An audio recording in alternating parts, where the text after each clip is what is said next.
Something got you down? Nothing, just don't want to fall sick. We don't get a lot of visitors. We don't get a lot of visitors. Staying long? Pacer's Choice takes care of its own.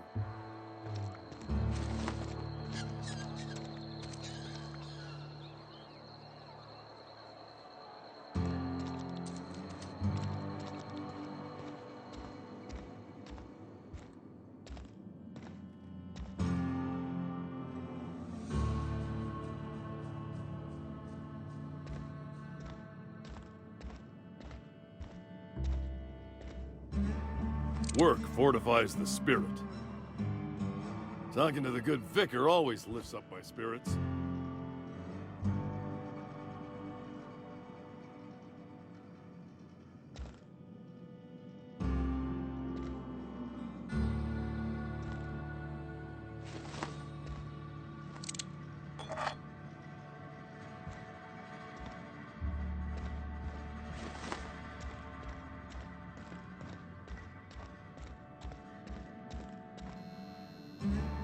Yes, what is it? You're an outsider. Fantastic. Vicar Maximilian de Soto, at your service. Or Vicar Max, if you're the sort who prefers brevity. I so rarely get new people to talk to. Name your poison, anything at all. Spiritual counseling? This season's tossball predictions? The quickest way out of town?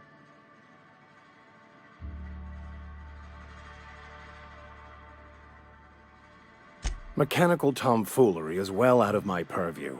I suggest you take such matters to Mr. Tobson in the cannery. Oh, and a word of warning. If you're considering wandering around outside the safety of the town, you'd best be cautious.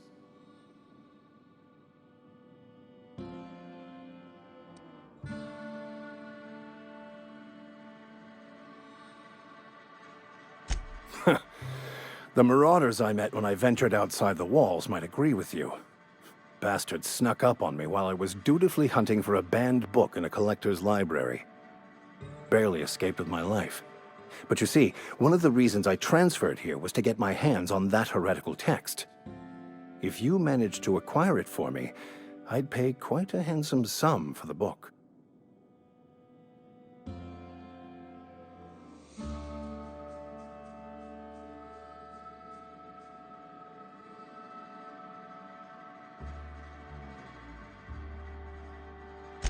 So you'll consider it? I do appreciate you hearing me out, and, your discretion. It's a handwritten journal, a faded blue cover with the name M. Bakonu handwritten in the lower corner. I'll mark where I saw it on your map. Assuming you're serious?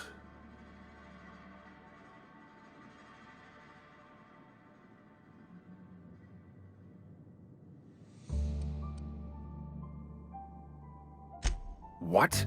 No! I don't want to burn it! I would never... I mean, I just want to... Look, I have a very simple goal here.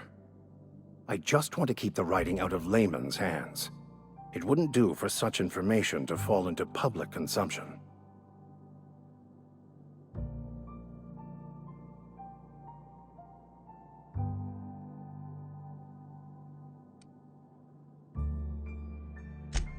On the contrary, my position means that I am one of the few legally allowed to possess such items. But do not worry. You'll be safe since you are acting on my behalf.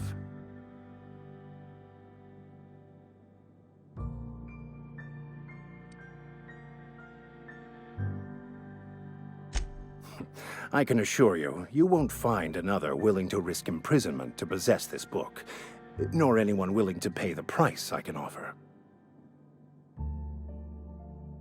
Glad we see eye to eye. Thank you. If you retrieve it, you can always find me here. Any progress on that matter we discussed? Please get it.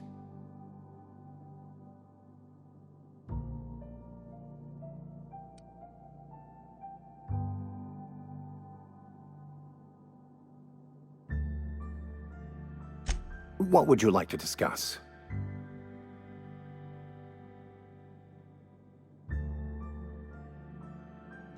Not to put too fine a point on it, but your choice of wardrobe is not precisely common hereabouts. Also, you lack the distinctive worker gaze. Usually either a deadening behind the eyes, or in some rare cases, a wild-eyed frenzy, like a trapped animal.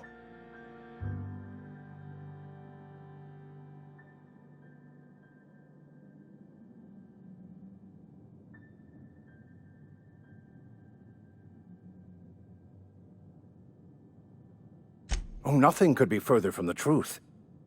I'm simply bemoaning the level of spiritual awareness in this town.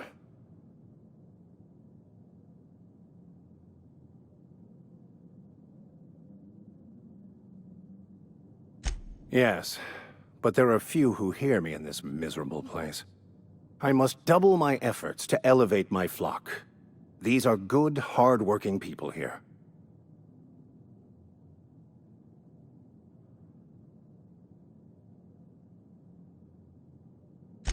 Yes, and thank you for pointing it out.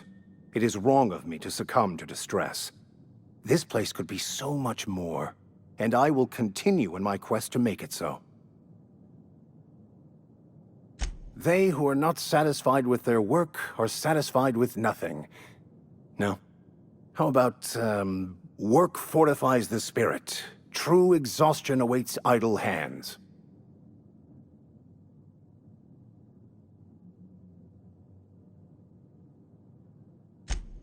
The OSI teaches that the Grand Architect set a perfect system in motion at the beginning of time.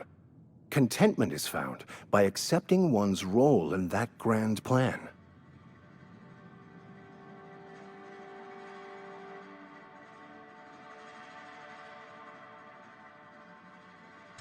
The Order of Scientific Inquiry, also known as scientism to the layperson.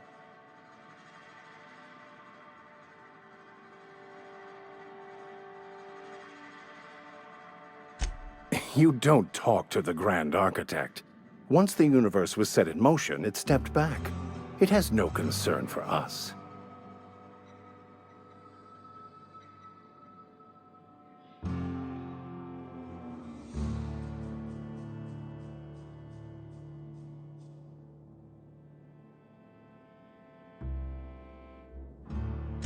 We will eventually decode the plan and all its intricacies. Once we are able to deduce the properties of every particle in the universe and its trajectory, we will know everything. The future, the past, each person's place within the plan, all will be laid out before us, removing struggle and bringing peace. No one will ever need question their path again. Some even believe this ultimate knowledge will unlock mankind's true potential, and we will all become akin to Grand Architects ourselves, after a fashion.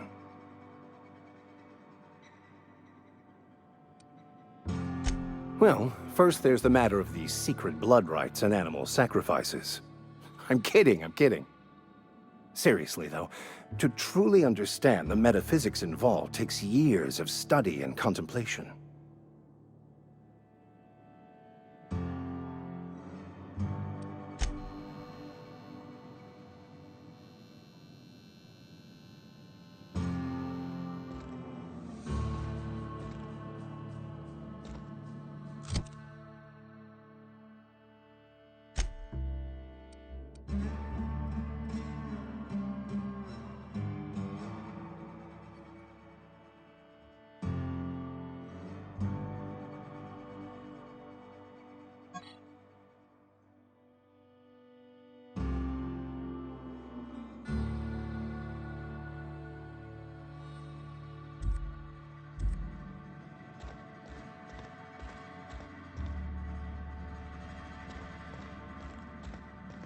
Hey there, Mary. Don't see you round here too often. Oh, I just came to talk to the vicar is all. None of us are above confessionals. What have you got to confess? You ain't thinking of deserting, are you? What? No. And I resent the accusation. Wasn't nothing but a question. Do excuse me. I must be on my way. Verity to you. Talking to the good vicar always lifts up my spirits. Work fortifies the spirit.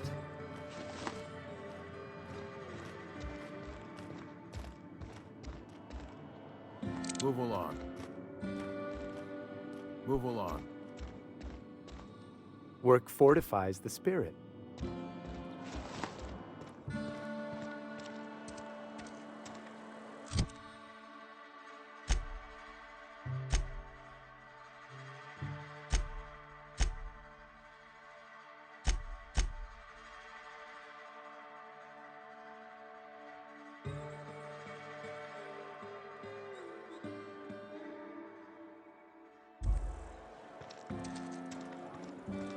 I'm sorry. I'll just be a minute. You had a minute. Next one comes out of your pay. Ease off the threats, friend. I'm going. Boss's orders. We all got quotas to make.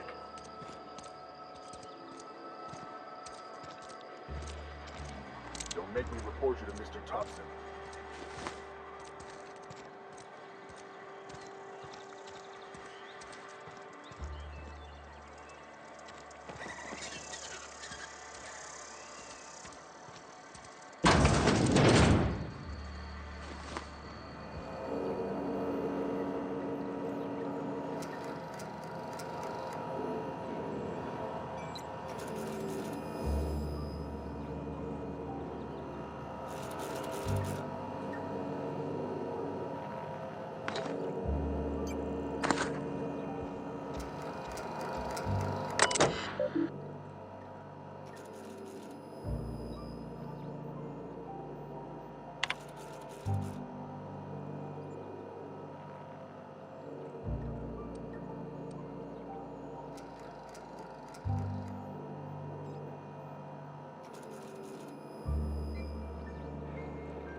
Sorry, I've got a lot to do.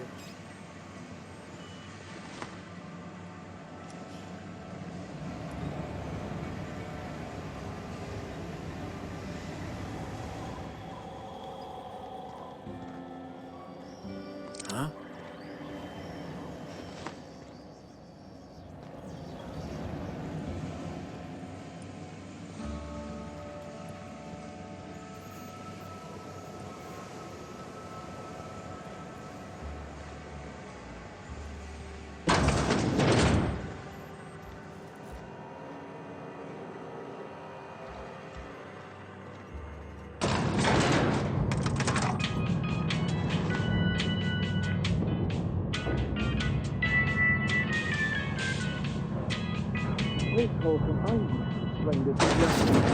The grease monkey, Argo? I'm sorry, Mr. Thompson, sir. You asked why it's taking so long to fix. The answer's technical. Don't apologize. Just try using small words for me. The cans bust open in the oven because she's set to cook saltuna, which isn't what we've got. Mr. Thompson? I think there's someone here to see you. Focus, Miss Holcomb. You and I are still talking. Let's start over. Walk me through the process. Show me where it's going awry. Well, sure. It's, mostly on account of what we're feeding into the mechanism. It puts food in cans. We have food, we have cans. Why won't it work like we need? She's expecting saltuna of a certain size. We're filling the cans with, well, not fish.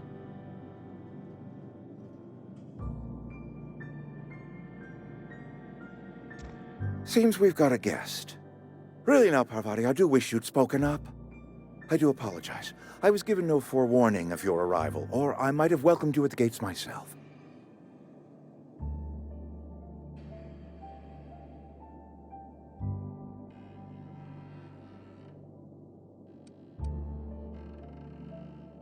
You were saying, Miss Holcomb. It's just what Bess needs is a proper refurbish. I can bandage her up and what all, but she's just old. Sorry, I'm sorry. I'll do better. And I do wish you'd stop referring to our cannery as Bess. Personification of company property is strictly contrary to the Spacer's Choice Code of Conduct. My apologies. I am not in the habit of allowing my guests to witness such a row. Now, what can I do for you?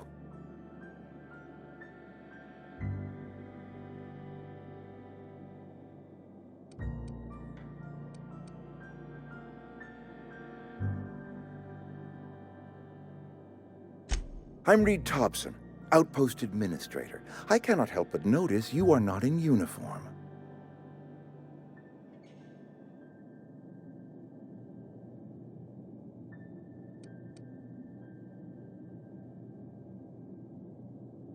Of course not. I don't have that kind of luck. Seems I allowed my excitement to run away with my wits. Been a few seasons since we've had a visitor pass through.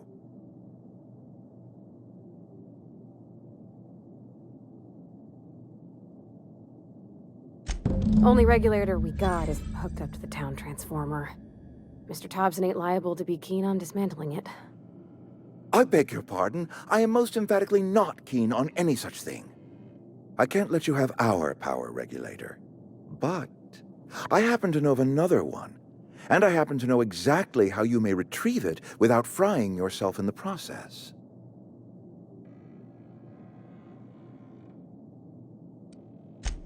Oh, yes. Saw someone put his hands on a regulator while the power was running. His legs were still twitching when we buried him. There's a power regulator in the old botanical lab. It's mostly abandoned, so all that power is being squandered. Go down to the geothermal plant. Reroute power from the botanical district over to us.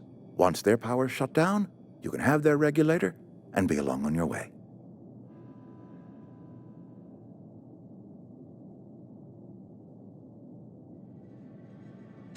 I was not entirely sure how to tell you this. The botanical labs are not legally inhabited, but there are people who live there.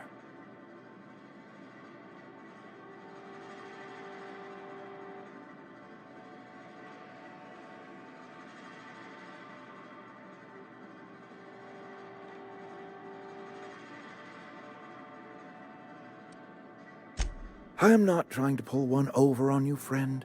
You were bound to run into them sooner or later.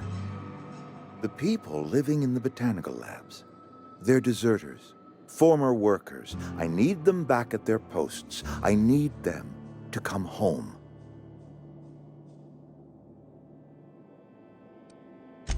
Edgewater is struggling. We haven't hit our production quota in years. If we don't meet our quotas this year, the company might shut us down for good. I need those workers back at their stations.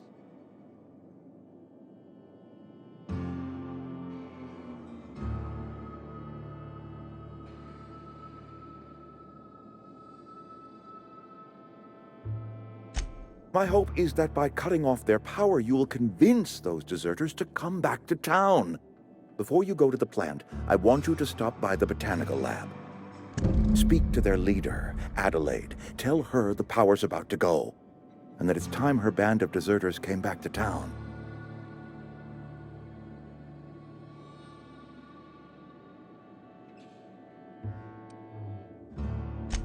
Adelaide's older than the other deserters.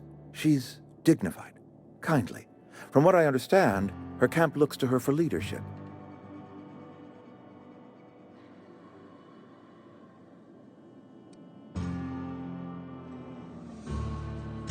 That is not a hypothetical I enjoy entertaining.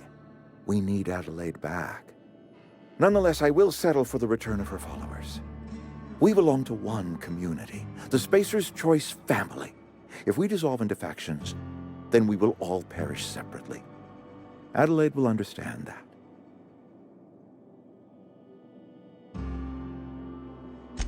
My dad told me all about the plant. Taught me all he knew. I could come in useful.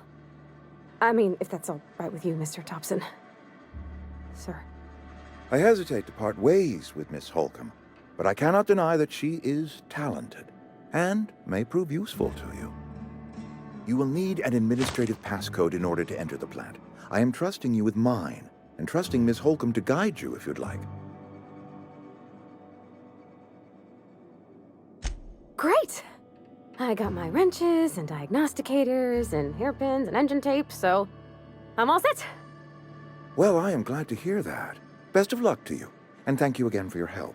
It is a lot to ask of a stranger, I know.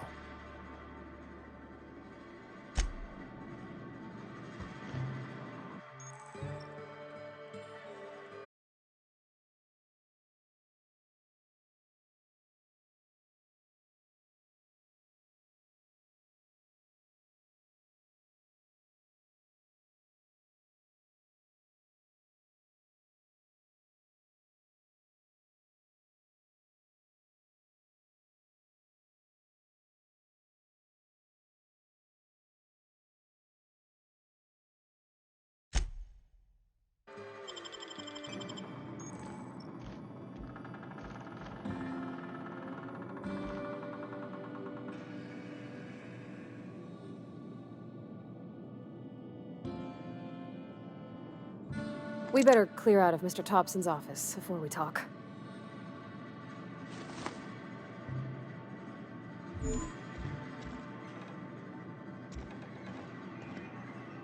You some sort of freelancer? You're safer inside the walls. If you could see your way to getting us our power back, I'd appreciate it. Go ahead.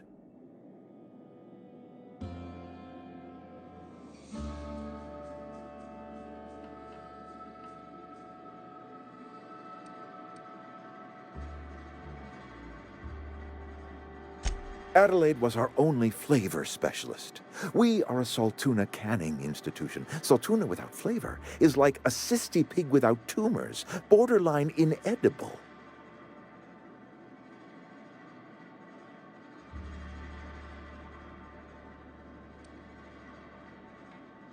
Were it up to me, friend, I'd stack our larders with Saltuna galore. No other brand of Saltuna adds as much vim or vigor to the body's humors. But, and this is something we must keep between the two of us, Saltuna is hard to come by, what with being a species indigenous to the seas of another world.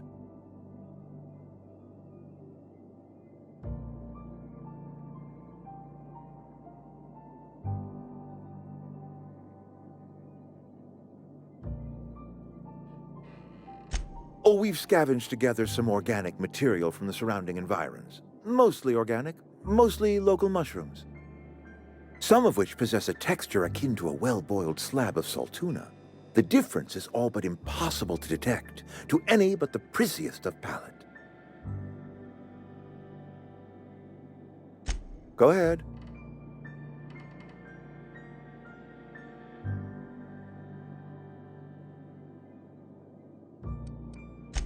Can we not? Talking about unpleasant things always gets my bile up.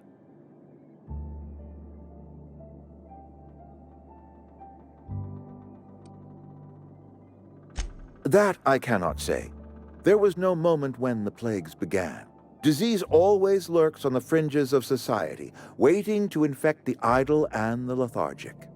But in the last 10 years, the plagues have become progressively worse and increasingly frequent.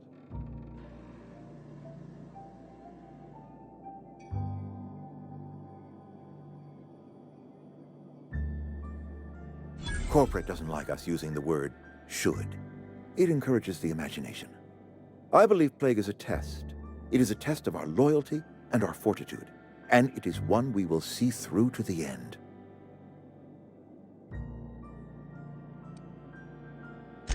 If I had enough medicine to treat everyone who fell sick, I would, but I don't. I can't save everyone. So I have to choose. It is not easy for me. And the moment it becomes easy, is the moment I am no longer fit to serve. Spacer's Choice is a family, and the survival of the family is more important than the survival of the individual. Go ahead.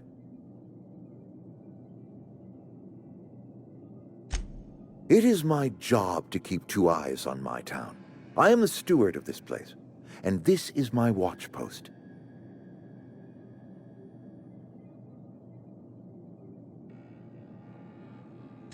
I'm trying to remember 25 years, 26. When you get to my age, the years just rush by. You stop counting altogether. I remember looking out this window and seeing the Vales spread out from horizon to horizon. We were a sprawling town. We were booming. Times change, people change, but the Vale will always be here. Spacer's Choice will always be here. Our work won't ever end. I take comfort in that.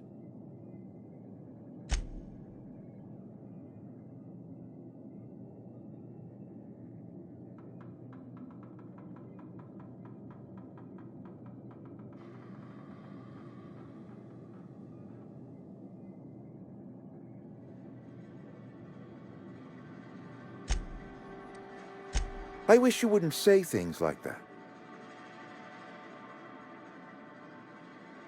Yes, as a matter of fact. When I stand at my window and look out over my town, here's what I see. I see decent, loyal, hard-working people. I see a family. We are all part of the Spacer's Choice family. We are all doing what we were brought into this world to do. This is a Spacer's Choice town. We're all part of the Spacer's Choice family here. The company keeps us warm, keeps us fed, keeps us working. Loyalty's got nothing to do with it, friend. This is good old-fashioned gratitude.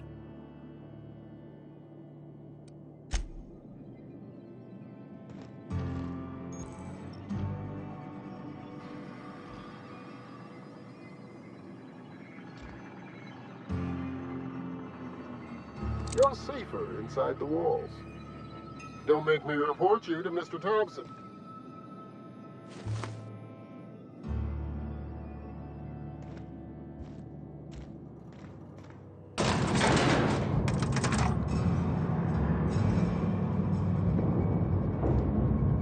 We better clear out of Mr. Thompson's office before we talk.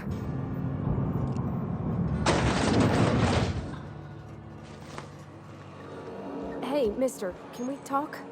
Sorry. Got a sec?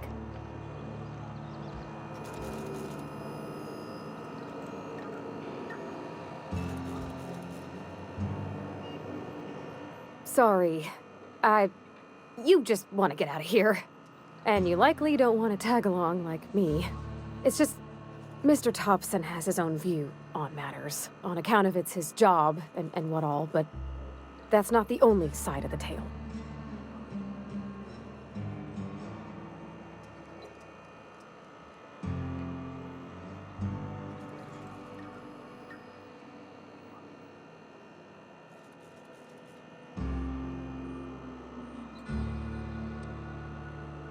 Oh, he ain't a liar.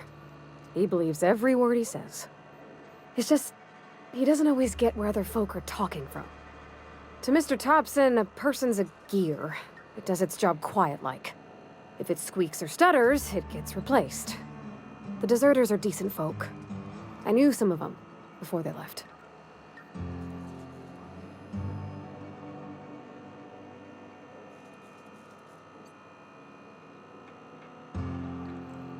Life's hard here, especially for them that don't fit in so well. We're one big Spacer's Choice family, but every family's got the one the rest whisper about. Mr. Thompson's aiming to take away their power. They'll have no lights to see, nor heat to cook. They'll be at the mercy of marauders, or worse. I think you should talk to the town's vicar about it. Max, his name is.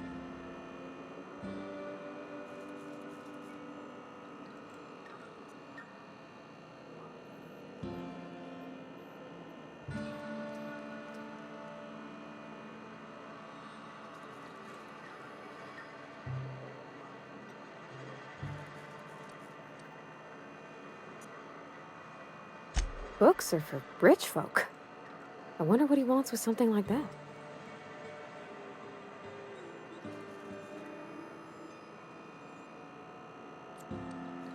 About if what Mr. Thompson proposes to do is upright. Leaving Miss McDevitt's folk to their fate. Their neighbors. Kin. And maybe he can think of something else to try. Something we ain't. He used to go walking outside town. Maybe he found something that'll help. It's just an idea. That's all. Thanks, mister. I just think when you gotta make a decision that'll hurt somebody, it's best to think on the right and wrong of it. That's what my dad used to say anyways.